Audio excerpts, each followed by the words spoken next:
Terlihat dari kejauhan, kedua orang tua Tina dan Tony juga ibuku dengan langkah yang tergesa-gesa menghampiri kami. "Apa yang terjadi? Di mana Tony dan Tina?" tanya Bi Rohayati. Aku tidak mampu menjawab. Begitu juga dengan Bang Roy.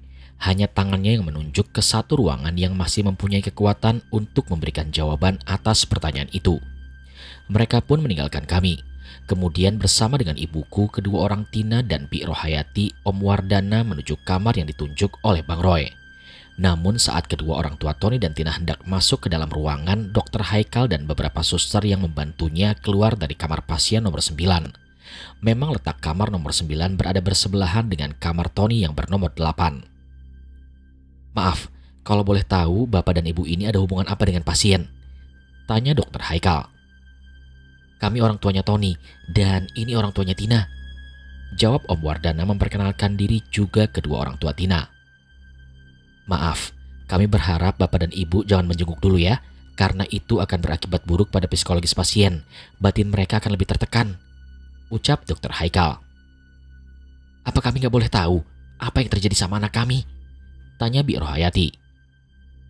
"Kami sedang mengalihkan pikiran pasien agar dia tidak panik dan menjadi rileks," tutur Dr. Haikal. "Memangnya apa yang terjadi pada anak-anak kami?" tanya Om Wardana. "Sebaiknya bapak dan ibu ikut ke ruangan saya," ujar Dr. Haikal. Setibanya di ruangannya dan mempersilahkan kedua orang tua Tony dan Tina duduk, Dr. Haikal membuka pembicaraan. "Kami telah membawa Tony dan Tina ke IGD. Kami juga telah melakukan pembiusan yang ditangani langsung oleh dokter spesialis untuk dilakukan injeksi, dengan tujuan agar bisa melemaskan otot-otot vagina yang menegang," jelas Dr. Haikal. "Memangnya anak kami kenapa, Dok?" tanya Pak Wardi, ayah dari Tina. "Pasien mengalami gancet," ucap Dr. Haikal dengan berat. "Astagfirullah." Kedua orang tua Tony dan Tina terkejut mendengar penuturan Dr. Haikal. Sementara itu Bi Wanti, ibu kandung dari Tina, sangat syok mendengar kabar tentang anaknya. Tubuhnya bergetar hebat diiringi air mata yang berderai, sampai-sampai ia hampir pingsan. "Bapak dan ibu jangan malu ya, karena fenomena gancet ini bisa terjadi sama siapa saja, termasuk pasangan yang sudah menikah secara resmi," tutur Dr. Haikal. Kedua orang tua Tony dan Tina sangat terpukul mendengar penjelasan dari Dr. Haikal. "Apa nggak bisa dipisahkan, Dok?" tanya Om Wardana dengan suara yang bergetar. "Berbagai upaya telah kami lakukan, tapi hasilnya tetap sia-sia, Pak," jawab Dr. Haikal. "Apakah akan berdampak kematian?" tanya Om Wardana pada Dr. Haikal. Dr. Haikal melihat kedua orang tua Tina juga Bi Rohayati, yang hanya bisa menangis saat mendengar kabar tentang anaknya itu, seolah merasa bagaimana hancurnya hati seorang ibu. Pandangan Dr. Haikal mengisyaratkan ada hati yang bergejolak saat dia ingin menjawab pertanyaan dari Om Wardana. "Sebenarnya gancet tidak berdampak kematian, justru kematian saat sedang berhubungan intim yang akan berdampak gancet," ucap Dr. Haikal. "Lantas, apa masalahnya, Dok?" tanya Om Wardana dengan tegas. "Masalahnya ada pada Tina." "Maksud dokter apa?" tanya Om Wardana lagi. Tekanan batin yang dialami oleh Tina membuat usaha untuk membebaskan dari gancet menjadi semakin sulit. Psikologisnya menjadi lemah, potensi besar akan terkena serangan jantung, dan hal itulah yang membuat proses pemisahan mereka akan semakin sulit. "Apa sama sekali nggak ada cara untuk membebaskan mereka dari fenomena ini, Dok?" tanya Om Wardana. "Hanya ada dua pilihan. Tina meninggal karena serangan jantung dan Tony bisa selamat. Jika kita menyelamatkan Tina bukan mendahului takdir Tuhan, sudah dapat dipastikan bahwa Tony tidak bisa diselamatkan," ucap Dr. Haikal, membuat ruangan itu dipenuhi oleh tangisan yang penuh duka nestapa. Selang beberapa saat dari penjelasan Dr. Haikal, tiba-tiba tubuh ibu kandung Tina menjadi lemah. Hal itu membuatnya pingsan dan hampir terjatuh dari kursi. "Sebaiknya Pak Wardana dan Pak Wardi segera mengisi formulirnya agar kami bisa menindak pasien lebih lanjut. Waktu kita sudah gak banyak, Pak," ucap Dr. Haikal. Disinilah dilema besar terjadi. Bagaimana bisa Om Wardana dan Pak Wardi bisa mengikhlaskan kepergian anaknya? Secara tidak langsung mereka telah menjembatani kematian anaknya sendiri. Orang tua mana yang bisa tega? Saat orang tua Tony dan Tina sedang dilanda dilema karena dimintai keputusan yang sangat berat, tiba-tiba lampu IGD berwarna merah berkedip. Tidak lama seorang suster datang ke ruangan Dr. Haikal. "Dok, pasien sudah kami pindahkan ke area khusus. Pasien dengan kategori triase merah ini adalah pasien prioritas pertama yang membutuhkan pertolongan segera. Pasien kamar nomor berapa, Sus? Tanya Dr. Haikal kepada suster tersebut. Nomor 8, Dok. Jawabnya lagi. Dr. Haikal beranjak dari tempat duduknya, lalu bersiap untuk bergegas menuju ruangan tersebut. Namun sebelum benar-benar pergi, dia mengingatkan kembali agar Om Wardana dan Pak Wardi segera mengisi formulirnya, supaya Tony dan Tina bisa ditindaklanjuti. Mendengar bahwa pasien yang dipindahkan tersebut oleh suster itu adalah kamar Tony dan Tina, Om Wardana dan Bi Rohayati juga kedua orang tua Tina segera mengikuti langkah Dr. Haikal menuju ruangan khusus tersebut. Namun saat semuanya hampir tiba di ruangan yang dimaksud, tiba-tiba salah satu suster yang membantu menangani kasus Tony dan Tina mencegah mereka untuk ikut masuk. Maaf Pak, Bu, tidak boleh ikut masuk, ujar salah seorang suster melarang kedua orang tua Tony dan Tina. Langkah kaki kedua orang tua Tony dan Tina pun terhenti. Takdir begitu kejam. Mereka bahkan tidak memberikan kesempatan kepada sosok wanita yang telah melahirkan untuk menjenguk darah dagingnya sendiri. Proses berjalan begitu lambat. Entah apa yang terjadi di dalam sana. Bagaimana keadaan Tony dan Tina? Kami sama sekali tidak tahu. Kecemasan yang besar sangat terlihat di rona wajah kami. Hal itu diakibatkan oleh rasa kekhawatiran yang sangat besar. Setelah melalui proses yang begitu panjang, akhirnya salah satu suster yang membantu Dr. Haikal keluar dari ruangan dengan masih mengenakan seragam berwarna serba hijau, dan dia pun menghampiri kami. Siapa yang bernama Tio? Tanya suster itu kepada kami. Aku yang kala itu sedang duduk di kursi tunggu bersama ibu beranjak dan menghampirinya. Saya Tio, ada apa ya Sus? Tanyaku. Jujur aku sebenarnya bingung, kenapa suster ini malah memanggilku. Pasien kami yang bernama Tony memanggil Anda, ujar suster itu. Suster, sebentar, bagaimana keadaan anak kami? Tanya ibu Tony dan Tina hampir bersamaan. Sepertinya suster itu tidak mau membuat suasana menjadi semakin tidak baik. Terlihat dari bicaranya yang memberikan sedikit harapan. Bapak dan ibu berdoa saja ya, kami akan melakukan yang terbaik selama kami bisa. Aku sedikit ragu untuk mengikuti suster tersebut, karena memang aku tidak mengerti apa yang dia inginkan. Tapi ibu meyakinkanku dengan memberikan isyarat anggukan kecil kepala. Walau masih tampak bingung, aku pada akhirnya tidak mampu menolak ajakan suster itu. Terlihat Bang Roy dan istrinya juga kedua orang tua Tony dan Tina merasakan hal yang sama denganku. Mereka nampak heran, kenapa harus aku, sedangkan kedua orang tua Tony dan Tina kini bersama kami. Saat aku hampir sampai di dekat Tony, dia nampak sangat berbeda. Kali ini senyumannya menghiasi wajahnya, dan dia juga terlihat lebih tenang dari sebelumnya. Kawan, aku ada permintaan, ujar Tony kepadaku. Hancur rasanya hatiku mendengar dia berbicara seperti itu. Permintaan apa yang dia maksud? Benarkah dia telah mengambil keputusan itu? Bilang aja, apa permintaan itu? Mama selalu menginginkan agar aku menjadi sepertimu. Setiap kali kamu lewat di depan rumahku ketika hendak sholat Jumat, Mama selalu bilang, Mama tuh maunya kamu seperti Tio, sholat Jumat dan gak pernah ketinggalan. Bantu aku untuk mewujudkan impian Mama ya kawan. Pakailah pakaianku saat kamu ingin sholat Jumat, ucap Tony. Tony tidak pandai untuk membohongiku. Aku tahu di balik ketenangan yang dia perlihatkan ada penyesalan yang teramat dalam. Tunggu, apa maksudnya semua ini? Potongku pada Tony. Ucapan Tony membuat aku cemas. Apa maksudnya berbicara seperti itu? Sungguh aku tak sanggup untuk mendengarnya. Aku tahu, orang tuaku juga orang tua Tina tidak akan bisa mengambil keputusan untuk memilih salah satu di antara kami. Enggak kawan, enggak. Semua akan baik-baik aja. Kamu jangan lakukan itu. Jangan Tony. Berjanji ya padaku kawan, wujudkan impian Mama. Tony menggenggam erat-erat tanganku dan dia memaksaku untuk berjanji. Dia juga memaksaku untuk menyetujui keputusan yang dia ambil. Aku hanya bisa menganggukkan kepala di sela-sela air mata yang kini berlinang. Jangan nangis kawan. Kisahku hanyalah sebagai jembatan untuk menuju masa depan yang lebih terang. Orang-orang akan menghargai tempat-tempat sakral dari sejarahku.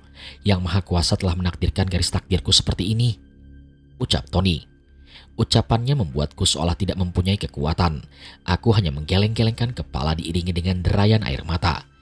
Namun di sela-sela pembicaraan aku dan Tony, tiba-tiba terdengar suara dari mesin detak jantung. Ada jeda beberapa saat setiap suara yang dihasilkan oleh monitor tersebut. Maaf, sepertinya sudah waktunya untuk kami menindaklanjuti pasien. Detak jantung Tina sudah sangat mengkhawatirkan. Kami harus segera menanganinya, karena kalau tidak, semua akan terlambat. Ujar salah satu suster yang membantu menangani kasus Tony dan Tina. Lanjutkan perjuangan kita, kawan. Jadilah mataku untuk melihat keindahan alam semesta dari puncak Dempo. Ucap Tony di sela-sela perjalananku yang mundur perlahan dengan tatapan yang tidak berpaling. Aku hanya bisa menatap Tony dari kejauhan sebelum aku benar-benar meninggalkan ruangan tersebut. Terlihat Dr. Haikal dan susternya sibuk menangani kedua sahabatku itu.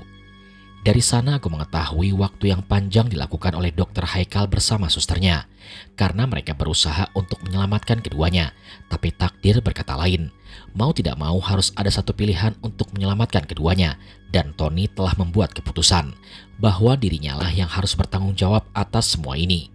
Selamat jalan, kawan. Kau itu lelaki sejati. Aku pasti merindukanmu, dan semoga Allah mengampuni semua dosa-dosamu. Saat aku telah benar-benar berada di luar ruangan, berbagai pertanyaan penuh kekhawatiran dari kedua orang tua Tony dan Tina merajam sukmaku. Tio, bagaimana keadaan Tony? Tanya Bi Rohayati. Bagaimana keadaan Tina, nak? Pertanyaan yang sama dilontarkan oleh ibunya Tina.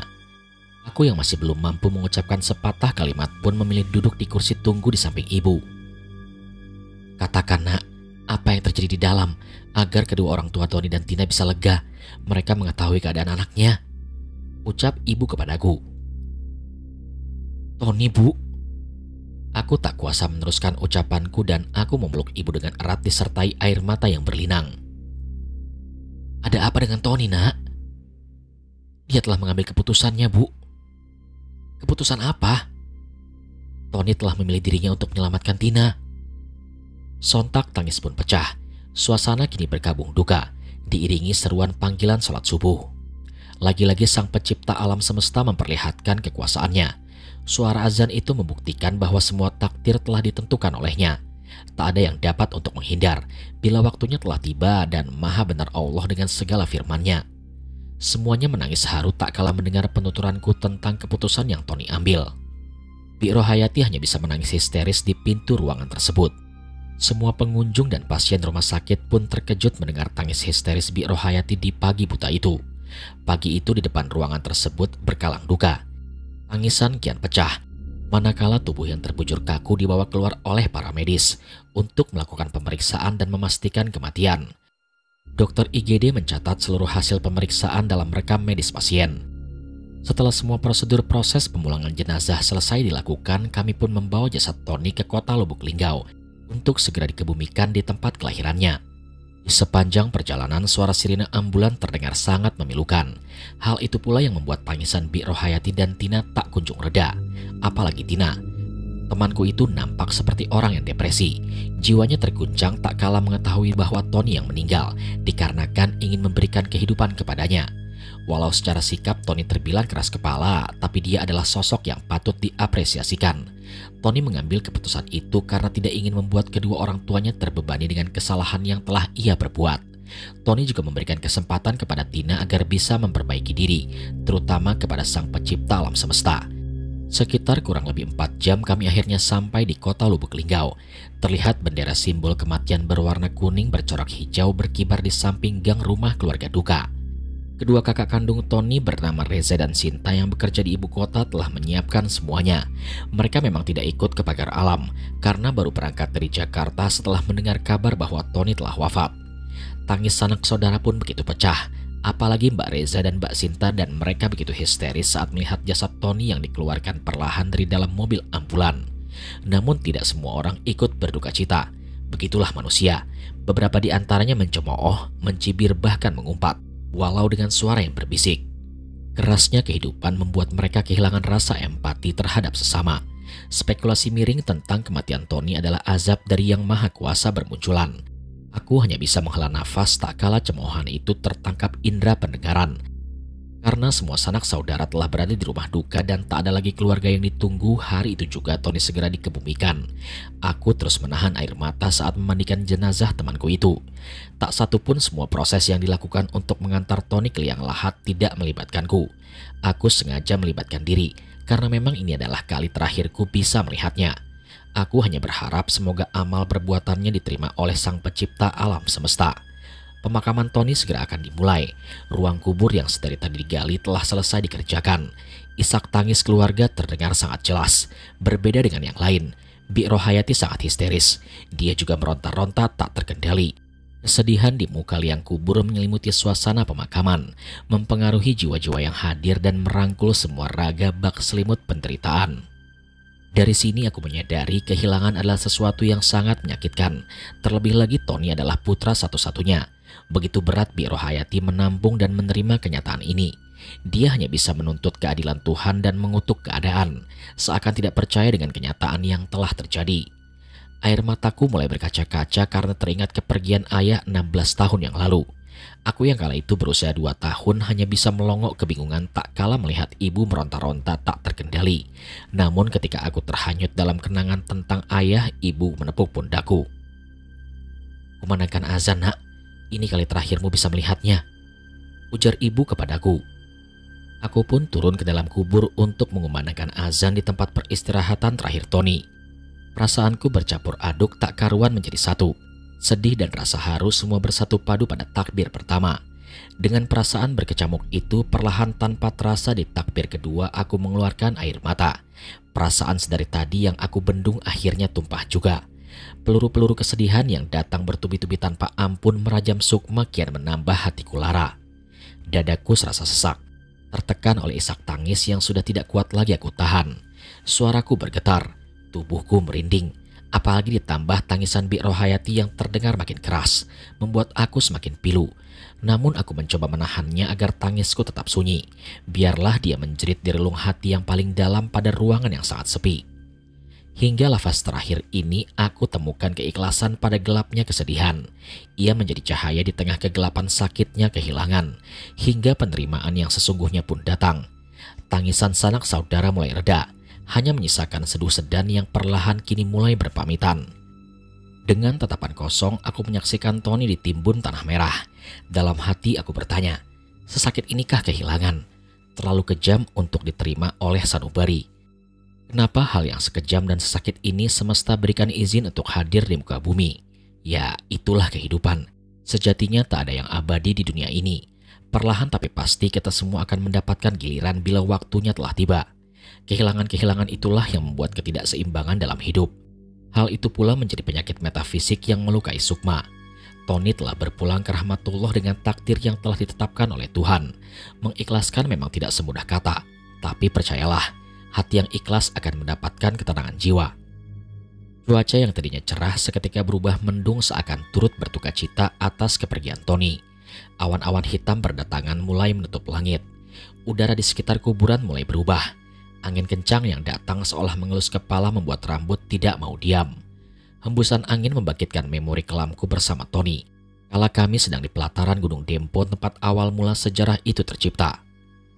"Cepetan selesaikan pemakamannya, nampaknya hujan badai akan turun," ujar salah satu pemuka agama yang turut menghadiri acara pemakaman. Kami pun segera bergegas menyelesaikan pemakaman yang sudah tidak berada lagi. Langit sudah semakin gelap. Nampaknya awan sudah tidak kuat lagi membendung muntahan air yang akan membasahi bumi. Perlahan buliran rintik hujan pun turun diiringi angin kencang mulai membasahi tanah-tanah merah kuburan. Para pengantar dan pelayat mulai meninggalkan pemakaman. Beberapa di antara mereka berlari untuk menghindari hujan. Hal itu membuat suasana di area kuburan menjadi sepi. Hanya menyisakan Tina yang berdiri sendiri menatap batu nisan Tony sembari diguyur hujan yang kini mulai deras. "Ayo nak, kita pulang. Jangan hujan-hujanan, nanti kamu sakit. Ikhlaskan kepergian Tony, biar dia beristirahat dengan tenang," panggil Bu Wanti pada Tina dengan nada yang khawatir. Tina seolah tidak mendengar panggilan ibunya. Dia masih tetap saja memandangi nisan Tony di tengah hujan deras yang terpacu melawan angin kencang. "Biarkan aku yang membujuk Tina, Bi. Semoga dia bisa mengikhlaskan kepergian Tony dan bisa pulang bersamaku," ucapku kepada Bi Wanti, ibunya Tina. Aku menghampiri Tina lalu mencoba membujuknya berharap dia mau pulang bersamaku. Tapi bukannya berhasil, malah Tina membuat aku takut. Tatapannya kosong dengan rambut basah yang terurai menutupi bagian wajah. Tanpa bicara sepatah kata pun Tina berhasil membuat nyaliku hampir ciut. Namun secara tiba-tiba Tina terjatuh dan pingsan. Tekanan batin yang dialaminya membuat jiwanya terguncang. Ini akan berdampak serius bila lambat ditindaklanjuti. Tina bukan hanya merasa bersalah kepada Tony, tapi lebih ke tekanan dari orang-orang sekitar. Bukan tidak mungkin dia akan menjadi gunjingan masyarakat, bulian dan bisa saja terjadi kepadanya. Aku segera membawa Tina pulang agar bisa segera diberikan pertolongan pertama. Hujan masih tak kunjung reda sampai peralihan waktu dari terang ke gelap. Malam ini adalah hari pertama tahlilan Tony dan malam pertama baginya di alam kubur. Tahlilan hari pertama Tony tidak terlalu banyak dihadiri oleh warga, karena memang hujan dari sore menjelang waktu sholat Isya belum juga kunjung reda. Hanya beberapa orang dari pihak keluarga dan tetangga terdekat saja yang datang. Setelah selesai acara tahlilan, aku menjumpai Bang Roy untuk membicarakan tentang janjiku kepada Tony yang harus aku tepati. Nanti setelah 7 hari Tony, aku akan ke pagar alam lagi, Bang. Ucapku pada Bang Roy. Untuk apa, Tio? Aku telah berjanji kepada Tony untuk menjadi matanya melihat keindahan alam semesta dari puncak Gunung Dempo. Ucapku pada Bang Roy. Kamu yakin ingin mendaki lagi? Tanya Bang Roy. Iya, Bang, karena itu adalah permintaan terakhir Tony. Kalau gitu, Abang akan mendampingimu untuk mewujudkan janji itu, tegas Bang Roy. Terima kasih ya, Bang. 3 hari setelah kematian Tony, sekitar jam 9 pagi, Mbak Reza main ke rumah kami. Beliau mengantarkan pakaian Tony untuk aku pakai sholat Jumat. Tidak hanya perlengkapan sholat saja, dia juga memberikan pakaian Tony yang masih layak dipakai dan terbilang masih baru. Mbak berharap kamu bisa menerima pakaian ini ya. Izinkan kami melihat sosok Tony di dalam dirimu, ucap Mbak Reza dengan mata yang berbinar. Terima kasih ya, Mbak. Aku sangat senang menerimanya. Tony dan aku memang berteman dari kecil, bahkan kebersamaan kami hanya bisa dipisahkan oleh Tuhan, ucapku dengan berat. Memang tidaklah mudah melupakan seorang teman yang tali persahabatannya sudah terjalin sejak lama. Bahkan di 7 tahun terakhir kami seperti tidak terpisahkan. Kami juga mengucapkan terima kasih. Tony beruntung memiliki teman sebaik kamu. Tadi Mama bilang, kita sudah sepakat untuk mengurus semua kebutuhanmu saat pendakian nanti. Semoga kamu bisa mengabulkan permintaan terakhir Tony, menjadi matanya melihat keindahan dari puncak Gunung Dempo, jelas Mbak Reza. Terima kasih ya, Mbak. Sama-sama, Tio. Ya sudah ya, Mbak pamit dulu. Di rumah banyak pekerjaan untuk persiapan 4 hari Tony nanti malam. Mbak Reza pun berpamitan. Dia juga meminta ibu kalau tidak terlalu sibuk untuk membantu persiapan tahlilan nanti malam.